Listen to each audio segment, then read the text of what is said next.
I grew up in a very small country town in Victoria. I had a very normal, low-key kind of upbringing. I went to school, I hung out with my friends, I fought with my younger sisters. It was all very normal. And when I was 15, a member of my local community approached my parents and wanted to nominate me for a Community Achievement Award.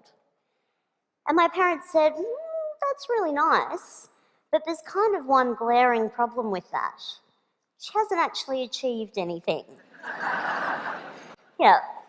And they were right, I went to school, I got good marks, I had a very low-key after-school job in my mum's hairdressing salon, and I spent a lot of time watching Buffy the Vampire Slayer and Dawson's Creek.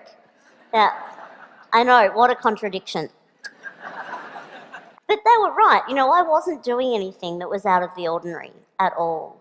I wasn't doing anything that could be considered an achievement if you took disability out of the equation. Years later, I was on my second teaching round in a Melbourne high school, and I was about 20 minutes into a Year 11 legal studies class when this boy put up his hand and said, "Hey miss, when are you going to start doing your speech?" And I said, "What speech?" I'd been talking to them about defamation law for a good 20 minutes. And he said, like your motivational speaking. When people in wheelchairs come to school, they usually say, like, inspirational stuff. Yeah. It's usually in the big hall. And that's when it dawned on me. This kid had only ever experienced disabled people as objects of inspiration. We are not, to this kid, and it's not his fault. I mean, that's true for many of us. For lots of us, disabled people are not our teachers or our doctors or our manicurists. We're not real people. We are there to inspire. And in fact, I'm sitting on this stage looking like I do in this wheelchair, and you are probably kind of expecting me to inspire you, right? Yeah. Well, ladies and gentlemen, I'm afraid I'm going to disappoint you dramatically. I'm not here to inspire you. I'm here to tell you that we have been lied to about disability. Yeah, we've been sold the lie that disability is a bad thing. Capital B, capital T. It's a bad thing, and to live with disability makes you exceptional.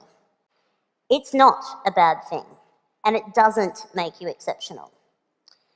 And in the past few years, we've been able to propagate this lie even further via social media. You may have seen images like this one. The only disability in life is a bad attitude. Or this one. Your excuse is invalid, indeed. Or this one. Before you quit, try. Yeah. These are just a couple of examples, but there are a lot of these images out there. You might have seen the little girl with no hands drawing a picture with a pencil held in her mouth. You might have seen a child running on carbon fibre prosthetic legs. And these images, there are lots of them out there. They are what we call inspiration porn. And I use the term porn deliberately because they objectify one group of people for the benefit of another group of people. So in this case, we're objectifying disabled people for the benefit of non-disabled people. The purpose of these images is to inspire you, to motivate you, so that we can look at them and think, well, however bad my life is, it could be worse. I could be that person. But what if you are that person?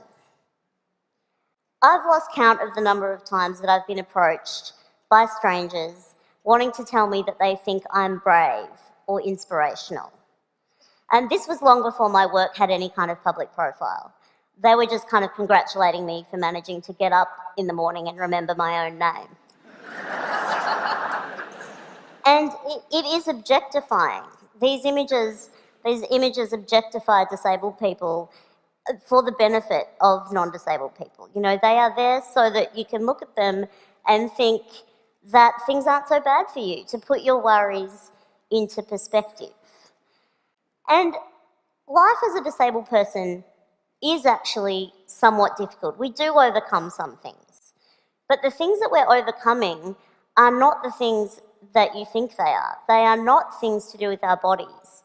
I use the term disabled people quite deliberately because I subscribe to what's called the social model of disability, which tells us that we are more disabled by our bodies, the society that we live in rather, than by our bodies and our diagnoses.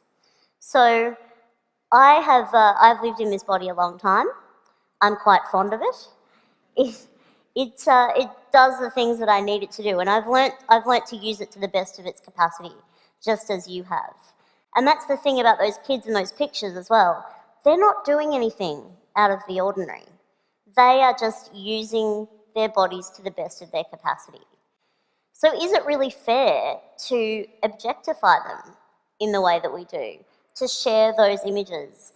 People, when they say, you're an inspiration, they mean it as a compliment. They mean it as a compliment. And I know why it happens. It's because of the lie. It's because we've been sold this lie that disability makes you exceptional. And it honestly doesn't. And I know what you're thinking. I'm up here bagging out inspiration. You're thinking, geez, Stella, aren't you inspired sometimes by some things? And the thing is, I am. I learn from other disabled people all the time. I'm learning not that I'm luckier than them, though. I am learning that it's a genius idea to use a pair of barbecue tongs to pick up things that you drop. I'm learning that nifty trick where you can charge your mobile phone battery from your chair battery. Genius. We are learning from each other strength and endurance, not against our bodies and our diagnoses, but against a world that exceptionalizes and objectifies us. I really think that this lie that we've been sold about disability is the greatest injustice. It makes life hard for us. And that quote, "the only disability in life is a bad attitude," the reason that that's bullshit is because it's just not true. Because of the social model of disability, no amount of smiling at a flight of stairs has ever made it turn into a rap. Never.